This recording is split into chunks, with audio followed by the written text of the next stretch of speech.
मोकामा एक ऐसा विधानसभा क्षेत्र जो हमेशा से सुर्खियों में रहा है। वजह है यहां पर बाहुबलियों के बीच वर्चस्व की जंग। इस बार विधानसभा चुनाव में भी देखने को मिला कि एक तरफ अनंत सिंह खड़े थे तो दूसरी तरफ सूरजभान सिंह की धर्मपत्नी खड़ी थी वीणा देवी।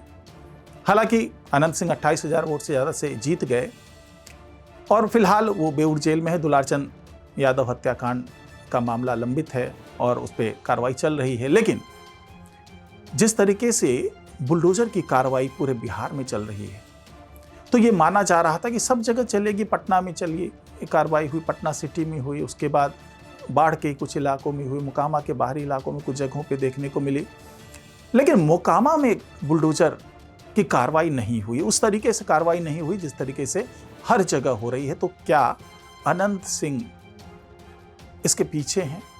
क्या अनंत सिंह का ऐसा प्रभाव है कि बुलडोजर मोकामा में तोड़फोड़ नहीं कर पाया? क्योंकि अब ये बात चर्चा का विषय बन चुकी है कि ऐसा क्या है, क्या प्रभाव क्षेत्र ऐसा है?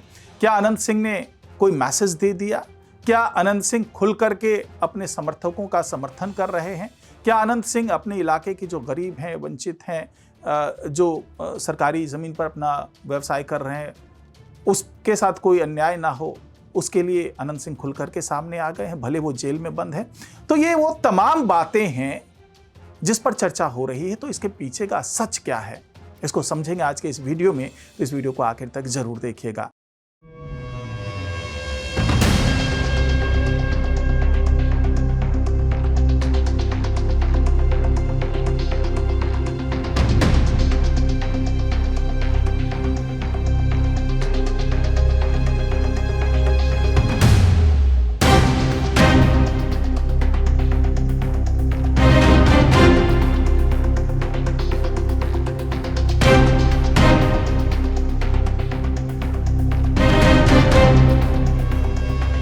नमस्कार, मैं हूं डॉक्टर सुरजीत सिंह और आप देख रहे हैं YBN बिहार झारखंड। अगर आपने अभी तक इसे सब्सक्राइब नहीं किया है तो सब्सक्राइब कर लीजिए और अगर आपको ये वीडियो अच्छा लगे तो लाइक कीजिए, शेयर कीजिए और कमेंट जरूर कीजिए। अनंत सिंह, जिनको छोटे सरकार भी कहा जाता है, ये अलग बात है कि अनंत सिंह से जब भी बातचीत होती है, जब रिपोर्टर उनसे सवाल करते हैं कि भाई आप तो छोटे सरकार हैं, तो वो खुश नहीं होते हैं। उनका कहना है कि मैं तो अनंत सिंह हूँ, मुझे अनंत सिंह के नाम से ही जाना चाहे, मैं छोटे सरकार जैसी कोई वो नहीं है। और बहुत देसी अंदाज में, बहुत ही साफ तरीके से बोलते हुए नज़र भी आते हैं और ये भी कहते हैं कि भाई मैं कोई ना तो मुझे बाहुबली के रूप में जाना जाए, ना ही मुझे दबंग के रूप में जाना जाए, बल्कि मैं एक आम इंसान हूँ, मैं यहाँ का विधायक हूँ, यहाँ का जनप्रतिनिधि हूँ, तो यहाँ के लोगों की फिक्र करना हमारा काम है।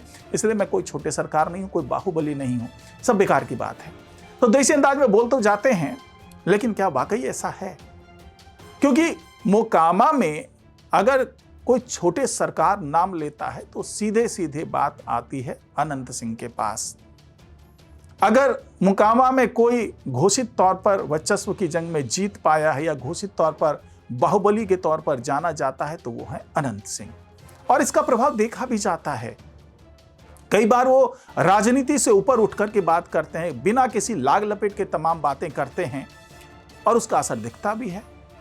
बेऊर जेल से जमानत पर बाहर आते हैं, ऐलान कर देते हैं कि मैं जेडीयू के टिकट पर चुनाव लड़ूंगा। तब तक किसी का नाम अनाउंस नहीं हुआ था, अभी तब तक चर्चा नहीं शुरू हुई थी कि किसको टिकट दिया जाए, क्या किया जाए। लेकिन जब वो कह देते हैं तो उनको टिकट भी मिल जाती है। वो कह देते हैं कि भाई मेरे सामने जो खड़ा हुआ उसकी जमानत जब्त हो जाएगी या यहाँ पर केवल मैं ही और मैं ही जीतूंगा, जीत भी जाते हैं, जबकि जेल में बंद है, उन पर हत्या का आरोप लगा हुआ है। तो क्या इतना बड़ा प्रभाव क्षेत्र ये बना करके इन्होंने रखा है अनंत सिंह ने कि इस प्रभाव क्षेत्र को कम करना मुश्किल है? सम्राट चौधरी बड़े ही दबंग अंदाज में पूरे बिहार में बुलडोजर की कार्रवाई कर रहे हैं। सीमांचल में भी घुस करके कार्रवाई कर रहे हैं, जहां के बारे में माना जाता था कि वहां पर थोड़ा धैर्य धरेंगे। लेकिन हर तरफ वो कार्रवाई हो रही है। लेकिन जब मोकामा की बात आती है तो यहाँ पर उनके बुलडोजर की रफ्तार कम होती हुई नजर आती है। तो आखिरकार ऐसा हुआ क्या? क्योंकि इससे पहले की बात कर लें तो जब सोनू मोनू गोलीकांड हुआ था, जिसमें अनंत सिंह भी एक आरोपी के तौर पर नजर आए थे, तो उस दौरान सोनू सिंह ने सरेंडर कर दिया, अनंत सिंह ने सरेंडर कर दिया, लेकिन मोनू फरार था।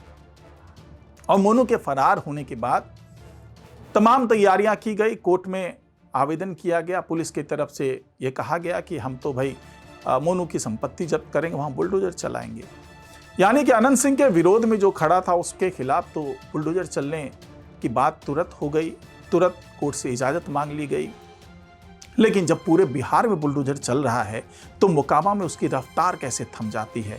कुछ खास इलाकों को छोड़ दें तो मोकामा में इस तरह की कार्रवाई होती हुई नज़र नहीं आती है। तो उसके बारे में अब यही कहा जा रहा है कि शायद अनंत सिंह की इतनी पहुंच है, इतना रसूख है कि वो जेल में हैं तो उनके पीछे मोकामा में इस तरह की कार्रवाई हो जाए, मोकामा में अतिक्रमण हटाया जाए, वहाँ पर तोड़फोड़ की जाए। इससे हो सकता है कि वो तमाम वोटर्स भी प्रभावित हों जो एकजुट होकर के इनके पीछे खड़े नजर आए थे। इस बार विधानसभा चुनाव में भी भले जेल में थे अनंत सिंह, लेकिन उनके जेल में रहते हुए जैसे लल्लन सिंह ने यहाँ पर आकर के जम करके उनके लिए चुनाव प्रचार किया, सम्राट चौधरी ने उनके फेवर में कई बातें की। तो क्या ये रिश्ते जो हैं वो बुलडोजर की कार्रवाई को रोक रहे हैं? क्या सम्राट चौधरी से जो अनंत सिंह के अच्छे रिश्ते हैं उसके कारण बुलडोजर की रफ्तार यहाँ थम गई है?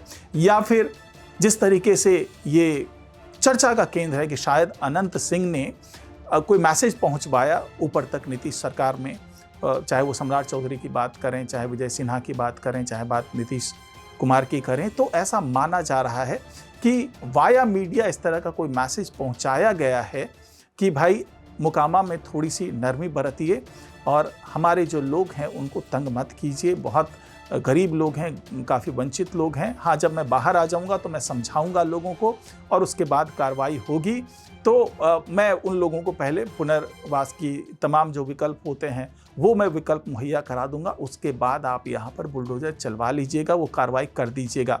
लेकिन ये कयास है, ये केवल चर्चा है कि इस तरह की चर्चा हो रही है कि अनंत सिंह ने ये निवेदन किया है। वो निवेदन चाहे लल्लन सिंह के माध्यम से किया हो, चाहे किसी और माध्यम से किया हो, अशोक चौधरी भी उनके बड़े करीबी लोगों में से एक हैं, तो ये माना जा रहा है कि शायद अनंत सिंह ने ये अपील की, ये निवेदन किया, क्योंकि भाई जेल में हैं तो वहाँ से कोई फ़ोन नहीं कर सकते, वहाँ से इस तरह से बातचीत नहीं हो सकती है। लेकिन वाया मीडिया इस तरह का संदेश पहुँचाया गया है और इस संदेश का ऐसा असर हुआ है कि मोकामा में अब बुलडोजर की रफ्तार धीमी पड़ती हुई नज़र आ रही है। कुछ जगहों को छोड़ दें तो जो खास इलाके हैं जहाँ पर कि अतिक्रमण भी है, जहाँ पर सरकारी ज़मीन पर अतिक्रमण भी हुआ पड़ा है, क्योंकि पहले भी रेलवे के माध्यम से कई जगहों पर बुलडोजर की कार्रवाई हुई थी। मोकामा घाट के आसपास का जो इलाका है उसे मुक्त करवाया गया था। आरपीएफ के भी जो कुछ इलाके थे वहाँ पर बुलडोजर की कार्रवाई हुई थी, जो भी अतिक्रमण था मुक्त कराया गया। लेकिन इस बार के बुलडोजर की कार्रवाई में उस रफ्तार से जिस रफ्तार से पूरे बिहार में देखा जा रहा है वो रफ्तार यहाँ पर पकड़ती हुई नज़र नहीं आ रही है। यानी कि कार्रवाई अगर सप्रेस किया जा रहा है, अगर कार्रवाई को टाला जा रहा है, यानी कि कार्रवाई में नरमी बढ़ती जा रही है, तो उसका मतलब क्या है? क्योंकि कहीं दूसरी जगह ऐसी बात नहीं हो रही है। कई जगह पर बहुत विरोध का सामना करना पड़ा, चाहे वो बेगूसराय की बात कर लें, चाहे बात हम किशनगंज की कर रहे हैं, तो ये वो तमाम इलाके, गोपालगंज के साइड में, औरंगाबाद के साइड में कई जगहों पर विरोध प्रदर्शन बहुत जमकर हुआ। इवन कि पटना सिटी में बहुत जमकर विरोध प्रदर्शन हुआ, लेकिन रफ्तार रुकी नहीं बुलडोजर की। लेकिन पटना सिटी में कार्रवाई होती है, उसके बाद जमुई में कार्रवाई होती है, बाढ़ के कुछ इलाकों में कार्रवाई होती है, लेकिन मोकामा कैसे छूता रह जाता है? रास्ता तो वही है। तो कुल मिलाकर के अभी कोई आधिकारिक पुष्टि ऐसी नहीं है कि ऐसा ही हुआ, लेकिन इस तरह की चर्चा चल रही है, राजनीतिक गलियारों में भी बातचीत हो रही है कि शायद ये अनंत सिंह का ही प्रभाव है, शायद ये अनंत सिंह के माध्यम से ही संदेश भिजवाया गया है मंत्रालय में, गृह मंत्रालय में भिजवाया गया है, मुख्यमंत्री तक पहुंचवाया गया है कि पहले हमें बाहर आ जाने दीजिए, उसके बाद इस कार्रवाई को वहाँ कीजिएगा, तब तक मैं भी वहाँ की वस्तु स्थिति को समझ जाऊँ, क्योंकि अभी तक उनके दर्द को साझा करने के लिए उनका जनप्रतिनिधि नहीं है। मैं जेल में बंद हूँ तो उन लोगों के दर्द को कैसे साझा किया जाएगा? या फिर यूँ कहें कि एक तरीके से निवेदन भी है और एक तरीके से अपने रसूख का इस्तेमाल भी किया अनंत सिंह ने, जिसके कारण मोकामा में बुलडोजर की रफ्तार थमती हुई नज़र आ रही है। तो आने वाले दिनों में देखते हैं कि क्या अनंत सिंह के जेल से बाहर आने के बाद ये कार्रवाई आगे बढ़ेगी, या फिर क्या अनंत सिंह अपने समर्थकों को, अपने वोट बैंक को, उसको पुनर्वास करवाएंगे, उसके बाद फिर इस तरह की कार्रवाई आगे जारी होगी, या हो सकता है कि एक लंबे नोटिस या एक लंबे अंतराल के बाद यहाँ पर कार्रवाई होती हुई नजर आए, सख्ती से कार्रवाई करती, क्योंकि कार्रवाई तो हो ही रही है सब जगह, लेकिन यहाँ पर सख्ती से कार्रवाई जिस तरीके से हर जगह हो रही है उस तरह से सख्ती से कार्रवाई शायद अभी फिलहाल ना हो। तो आज की रिपोर्ट में इतना ही। नमस्कार।